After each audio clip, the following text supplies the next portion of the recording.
ரஜினி, கமல், அர்ஜுன் போன்ற மிக பெரும் ஜாம்பவான்களை வச்சு படம் பண்ணிய ஷங்கருக்கே இந்த நிலைமையா? என்னதான் ஆச்சு ஷங்கருக்கு? ரஜினியை வச்சு எந்திரன் படத்தை அருமையாக கொடுத்துருந்தாரு. 2.0 படத்தை சயின்டிஃபிக் ரீதியாக கொடுத்துருந்தாரு. நம்ம விஜயை வச்சு நல்ல நண்பன்னு சொல்லிட்டு ஒரு படத்தை எடுத்திருந்தாரு. மேலும் அர்ஜுனை வச்சு முதல்வன், கமலை வச்சு இந்தியன் படத்தை எடுத்த ஷங்கர் சமீபத்தில் அவருடைய இயக்கத்தில் ரிலீஸ் ஆன இந்தியன் 2 படத்தால் பெரும் பின்னடைவை சந்திச்சிருக்காரு.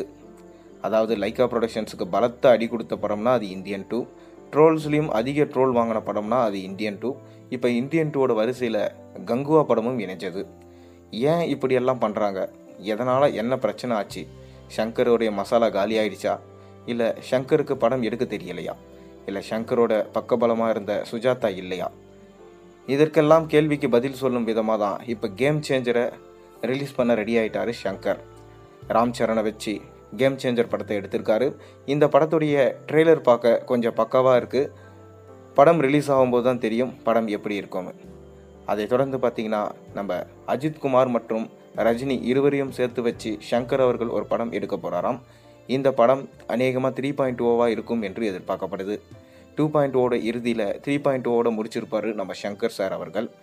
ஆனால் அப்போவே பார்த்திங்கன்னா மக்கள் எல்லாரும் 2.0 ஃபேமிலி ஆடியன்ஸுக்கு ஏற்ற மாதிரி இல்லை, இதில் நிறைய குறைகள் இருக்குது, மக்களுக்கு ஒரு பிடிச்ச வண்ணமாக இந்த படம் இல்லையே அப்படின்ற ஒரு குறையை வச்சுருந்தாங்க. அதை பூர்த்தி செய்யும் விதமாக இந்தியன் 2 எடுக்கிறேன்னு கிளம்பினார். ஆனால் இந்தியன் 2 படம் சரிக்கி போச்சு. அதை தொடர்ந்து இப்போ கேம் சேஞ்சர் எடுத்திருக்காரு. அதை தொடர்ந்து தான் பார்த்திங்கன்னா நம்ம ஷங்கர் வேல்பாரி நாவலை ஒரு பக்கம் எடுக்க போகிறாராம், இன்னொரு பக்கம் தொடர்ச்சியாக 3.0 எடுக்க போகிறாராம். இந்த 3.0 தான் பார்த்திங்கன்னா அஜித்குமாரை ரஜினியோடு சேர்த்து இணைக்கும் ஒரு புது முயற்சியை எடுக்க போகிறாராம். ஏன்னா அஜித்தை வச்சு இது வரைக்கும் ஷங்கர் அவர்கள் எந்த படமே பண்ணதில்லை. மேலும் வேல்பாரியை நம்ம ஷங்கர் அவர்கள் ரஜினியை வச்சு தான் பிளான் பண்ணியிருக்காரு. அதே போல் தான் 3.0 மிக பெரும் ஆர்டிஸ்டான அர்னால்டு நடிப்பார் என்று எதிர்பார்க்கப்பட்டது. பட் அர்னால்டு கேட்ட சம்பளத்தை ஷங்கரால் கொடுக்க முடியாதுன்றதுனால தான் அர்னால்டு இந்த படத்திலிருந்து விலகினார். ஆனால் இப்போ ஷங்கர் இருக்கிற நிலைமையில் அவ்வளோ பட்ஜெட் எல்லாம் போட்டு கண்டிப்பாக எடுக்க முடியாது.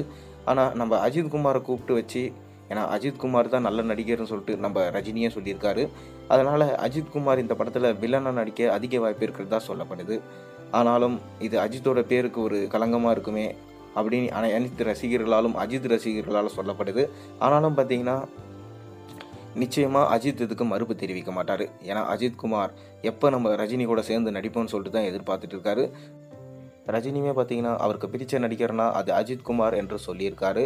மேலும் நான் நடித்த பில்லா படத்தில் நல்லா அருமையாக நடிச்சிருந்தார். மேலும் நான் நடித்த பாட்ஷா படத்துடைய பார்ட் 2 எடுத்தாலும் அதில் அஜித்குமார் தான் நடிக்கணும்னு சொல்லியிருந்தார். இதனால் கண்டிப்பாக அஜித்தும் ரஜினியும் சேர்ந்து 3.0 நடிப்பாங்க என்று எதிர்பார்க்கப்படுது. நீங்கள் என்ன நினைக்கிறீங்க? ஷங்கரோட இயக்கத்தில் இருவரும் சேர்ந்து நடித்தா நல்லா இருக்குமா, நல்லா இருக்காதா? உங்களோட கருத்துக்களை மறக்காமல் கீழே கமெண்ட்டில் சொல்லுங்கள். சேனலுக்கு சப்ஸ்கிரைப் பண்ணுங்கள்.